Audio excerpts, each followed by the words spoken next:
কিরে গুগু, আজকাল তো তাদের খোঁজ খবরই নেওয়া হয় না। কি কি অবস্থা তোদের? কেমন আছিস?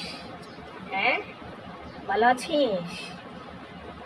তোদের কি অবস্থা? খাবার টাবার খাইছস? তোদের তো খোঁজ খবর নেওয়া হয় না বেশি। রাগ করছস নাই? এমনি এই বেটা, তুই কি রাগ করছিস? বসে রয়েছিস যে? রাগ করছিস নাকি? রাগ করিস না রে, রাগ করিস না। তোরা রাগ করিস না। খাওয়া দাওয়া ঠিক মতো খাইস, ঠিক আছে? এটা মনে হয় রাগ করছে, এটা মনে হয় আমার সাথে রাগ করছে। এটা ঠিক আছে, এটা ঠিক আছে।